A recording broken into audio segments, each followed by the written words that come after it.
Sir Bradley Wiggins' 32nd place finish in the Tour of Flanders was his first participation in the race since 2005.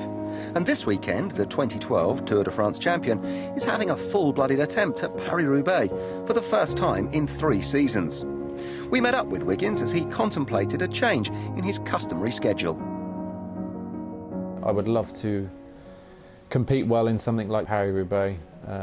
I've been up there before in the in the mix in that final sort of part of the race, but I think now that monkey's off my back, if you like, with the Tour, it's nice to be able to maybe have a different path to the Tour this year and try some other things. And Paris-Roubaix is probably one of the few races like the Tour de France that just to finish that race and come onto the velodrome is quite something. So I'm looking forward to being able to do that. The allure of the Spring Classics is strong, but Wiggins' focus remains the Grand Tours, and his intensity remains undiminished.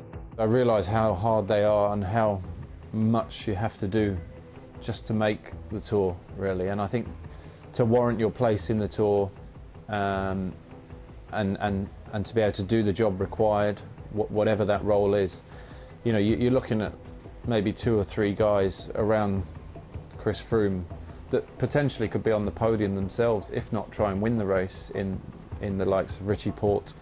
A couple of years ago, there was Chris, Richie, Mick Rogers. So, to have, the guys that are able to do the job to support the likes of Chris Froome in the high mountains. So that's a tall order in itself. It's not something that you kind of take lightly or underestimate how much work is going to be required to even do a job at the Tour de France. So with that in mind, then it's still a huge motivation. Wiggins' Grand Tour goals have yet to be defined, but whatever the designated target, one factor remains unchanged: the responsibility that comes with being team leader. As much as you want to do it for yourself and as much as what it would mean to you, there is a side of you that thinks that, Richie Porte's just sacrificed himself here for me, and if I lose the jersey today, this guy could have won the race or whatever. So, but I think that's the mark of a leader is being able to deal with those pressures as well.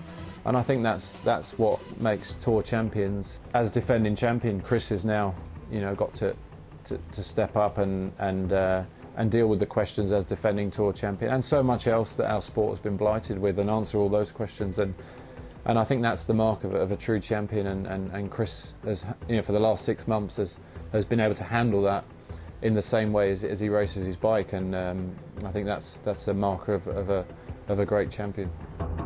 Wiggins was one of the select group of riders who signed up for Team Sky's project just 5 years ago, and no one is better placed to give a rider's perspective on the giant strides made in that time.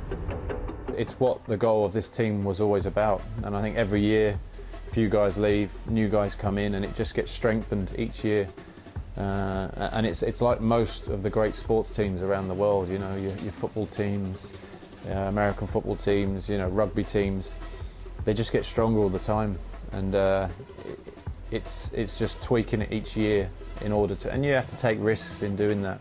Sometimes it doesn't work, sometimes it does. But I think one of the things with this team is that it started 4 years ago, and it started from nothing. There was no history of the team, there was no infrastructure, it was just starting from dot. And to see where it's come in 4 years is quite incredible.